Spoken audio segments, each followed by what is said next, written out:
They may have been the best team off your radar last season because Louisiana Tech basketball went 24-8 and 12-4 in Conference USA. And with me today is their head coach, Eric Konkol. Coach, how you doing? I'm doing great, man. How are you today? I'm doing great. And, I'm happy to have you on. And I guess the first thing I wanted to talk about, Coach, is, last season, 6-game winning streak snapped in the conference tournament. And then you guys go on a little bit of a streak in the NIT and you get third place. What's it like being able to finish a season that strong? As you know, Matt, it's very unusual to end the season with a win. I told our head football coach, Skip Holtz, who has had 6 straight bowl games in the last 7 years of victories, that it feels good. It feels like a football coach in some ways coming off a bowl victory, but it was really a special season for us in the standpoint that there was a lot of adversity that we faced, of course, through a global pandemic, some injuries late going into the conference tournament, guys being able to adjust and focus into a different realm, basically in different roles, and come away with some good victories in the NIT. You talk about those adversities. How were people able to overcome and adjust to those new roles? And is everyone, getting healthy from those injuries? Kobe Williams was a guy that started many games for us all season long, was really the engine for our team, and then broke a finger leading into the conference tournament.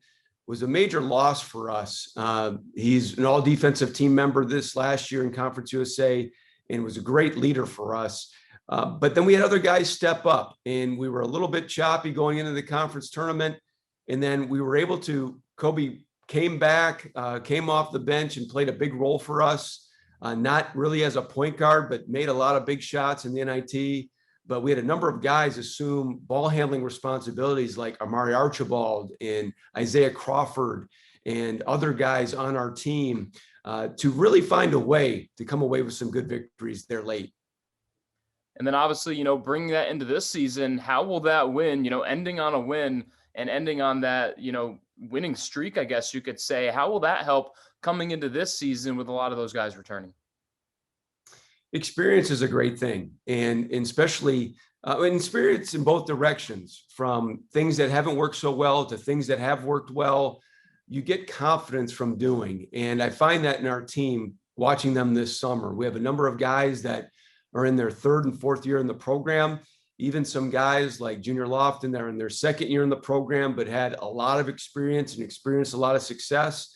So there's a good foundation of young men that know what we expect, know what that we want to do, and now they are pushing that on to other guys, our newcomers into this program. And we've got 7 brand new players into this program, and that leadership from our returning players is vital. Well, we're going to stay with Lofton for a moment because he's one of the unique players in college basketball. 6'7", 275 is what he was listed at in what we saw. I guess first off, starting, I know you can't think in another coach's mind, but how do other coaches and teams even prepare for someone like him? He's very different, and he's gotten better and better. And one of the things, even in the weight room, from the improvements that he's made with his body, his strength, his conditioning, he played 12 minutes in the first game last year. And that was something of just getting used to the college game as a freshman, to playing over 30 minutes a game and having a monster game in the NIT 3rd place contest. He goes to USA basketball in the under-19 and is their leading scorer and winning the gold medal. So he's had chances to really improve, to see a lot of basketball, to expand his game. And, we're really excited about the summer he had as well, not just from a performance standpoint, but also from a leadership standpoint as well. Obviously, of course, you mentioned his big year last season. Could this year be even more of a coming out party on a bigger stage? I think so. And I think it can be for our entire team. But in Junior's case in particular, first, I've told him he's not going to be a guy that will surprise anybody. He had a lot of success and was an all-conference performer in Conference USA in a very strong league. Had the success with USA basketball.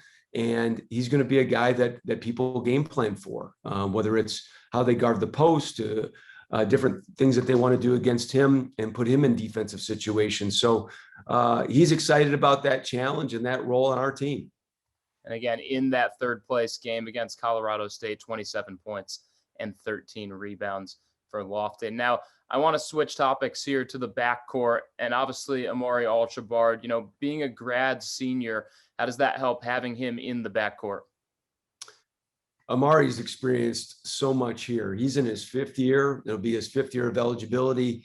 He's had, he will be the all-time leading games played guy in Louisiana Tech history, and be able to achieve a lot of really unique things being in a fifth year of eligibility. But he started games as a young freshman and played in big minutes and big roles, and has just experienced so many moments here at Louisiana Tech. So having that type of steadiness, that type of production back is really important to this year's team.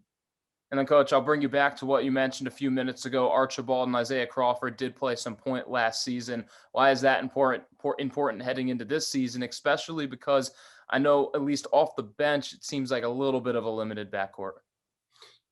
Well, having guys back that are versatile is important. It's a big part of our program. We want versatile guys. We want a number of guys that can push the basketball in transition, a number of guys that can play in pick and roll, make plays off the dribble. And we've got some good young talent, some new talent that we're still evaluating and just trying to figure out how everybody fits. A guy like Keaston Willis, who was an all-conference player at Incarnate Word and averaged close to 19 a game. Got the Damian Bradford that transferred in from Texas A&M in the backcourt, as well as some other newcomers like Caleb Stewart, a highly touted freshman from the Houston area, Taryn Williams, a state championship winning wing from Arkansas. So we've got a number of young men that have had good summers, guys that we're going to be counting on to go along with these returners that have experienced a lot here. How have some of the freshmen been adjusting to, I guess, the first few practices of college this offseason? I think it's been great. We've got 3 true freshmen here.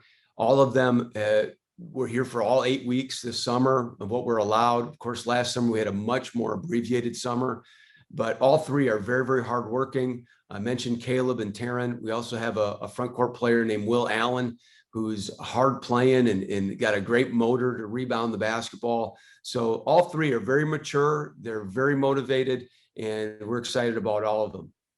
Well, Coach, I'll leave you off on this, and this is something that I've been asking a lot of the coaches, when we end these podcasts, is give me your sales pitch. Let's say, Louisiana Tech's, trying to get into the NCAA tournament. What's your sales pitch? Why is your team going to be in there this March? Well, I think that we've got a young, exciting team. We've got a number of guys that have experience, even though that they're in their second, third, and sometimes fourth year in the program. But I think that we're going to play with great balance, great energy, and my expectation is for us to be a great defensive team that shares the basketball on the offensive end, that plays with great pace and teamwork and togetherness. And I think that's the type of teams that can play well throughout the season and certainly into March. We've sold me. Coach Eric Konkol, thanks for coming on. Thanks, Matt. Appreciate you having me.